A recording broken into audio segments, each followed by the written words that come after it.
Assalamualaikum warahmatullahi wabarakatuh. Perkenalkan, nama saya Rani Nurani Septiani dari Akidah dan Filsafat Islam kelas B. Di sini saya akan mereview sebuah artikel jurnal yang berjudul Relasi Suami Istri dalam Keluarga Menurut Hukum Islam dan Undang-Undang Nomor 1 Tahun 1974. Di mana artikel ini ditulis oleh Fahmi Bashar dari Sekolah Tinggi Agama Islam Cendekia Islami. Nah, metode yang digunakan dalam penelitian ini yakni metode kualitatif deskriptif, yang mana tujuannya untuk memperoleh data yang valid dan sesuai dengan fakta. Penelitian ini dilaksanakan di Desa Sumber Anyar, Bayu Putih, Situbondo, RT 3 RW 4. Di sini dikatakan bahwa adanya perdebatan antara ulama klasik dan ulama kontemporer mengenai peran kepemimpinan ya di keluarga muslim. Nah, di sini maka penelitian ini tuh berlandaskan hal itu. Peneliti ingin mengetahui peran kepemimpinan itu di keluarga muslim yang terdapat di Desa Sumber Anyar itu. Nah, di sini penelitian ini mengambil Quran surah An-Nisa ayat 34 dalam membandingkan penafsiran yang dilakukan oleh ulama klasik dan kontemporer. Nah, di mana ulama klasik mengatakan bahwa dari penafsiran ayat tersebut dinyatakan bahwa seolah-olah melarang perempuan untuk pergi keluar rumah. Jadi perempuan itu hanya untuk di rumah sehingga dapat mengerjakan kewajibannya, yaitu kewajibannya mengerjakan pekerjaan rumah tangga. Nah, di sini tokohnya itu ulama klasik yakni Ibnu Katsir yang diambil dari penelitian ini, di mana dinyatakan pula bahwa laki-laki itu menjadi pemimpin bagi keluarga dan perempuannya, dan pemimpin di sini lebih diartikan terhadap pelindung atau pemelihara. Nah, mengapa seperti itu? Alasan Ibnu Katsir sendiri karena laki-laki itu lebih berani, lebih siap untuk menghadapi segala hal, kesulitan seperti itu, sedangkan perempuan itu bersifat sensitif, emosional, sehingga tidak dikatakan tidak cocok untuk menjadi seorang pemimpin, pemelihara, pelindung seperti itu ya bagi Ibnu Katsir. Nah, sedangkan menurut ulama kontemporer di sini peneliti mengambil Quraisy Shihab, yang mana Quraisy Shihab menafsirkan lebih khusus.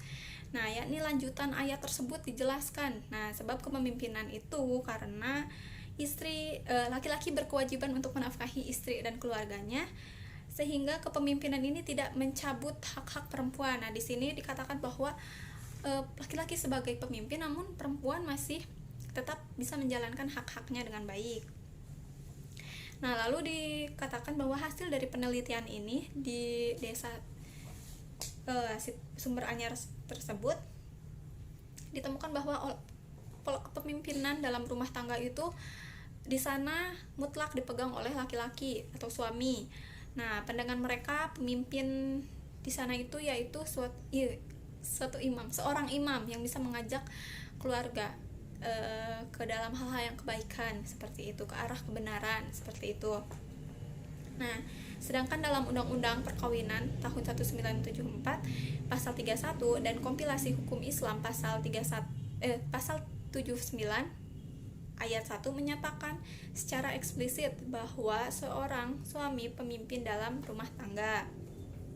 Nah, lalu dari hasilnya wawancara peneliti ini yakni didapatkan pola pelaksanaan kegiatan suami istri di daerah tersebut, yakni semua pekerja terdapat dua pola.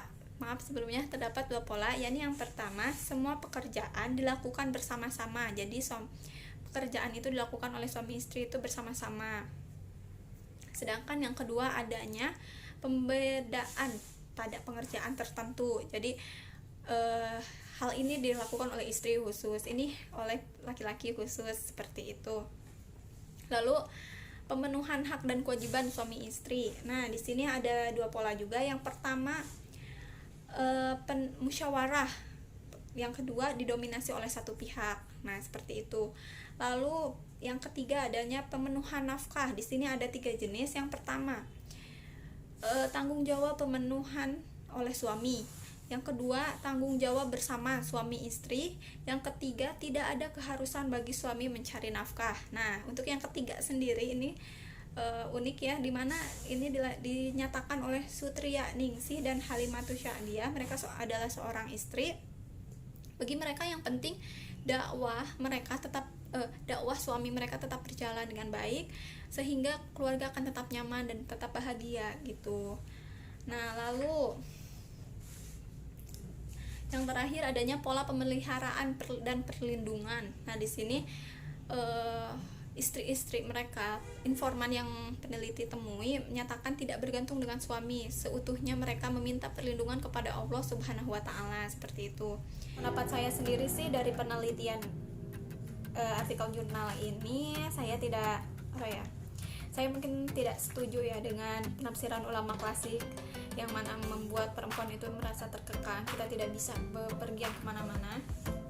Dan saya lebih setuju dengan yang pendapat Quraisy Shihab, di mana pemimpin yakni suami tapi tidak mencabut hak-hak bagi istrinya, bagi perempuan. Jadi kita tetap bisa menjalankan aktivitas kita dan kita masih bisa menggapai mimpi kita, cita-cita kita, karena perempuan juga berhak untuk bersosialisasi, berhak untuk bermasyarakat, berhak untuk kehidupannya di ruang publik, seperti itu ya.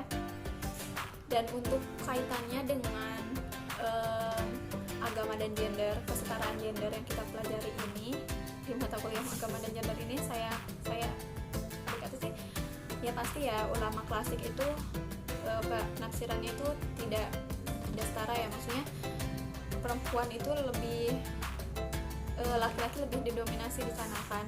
Perempuan kita hanya seolah-olah kita sebagai pekerja rumah tangga yang harus tetap di rumah untuk menjalankan kewajiban, sedangkan kewajiban di rumah tangga itu nggak cuma untuk istri dong, pasti laki-laki juga, suami harus menjalankan kewajiban itu. Dan sebagaimana istri juga punya hak-hak untuk menjalankan aktivitasnya di ruang publik, maka ya itu harus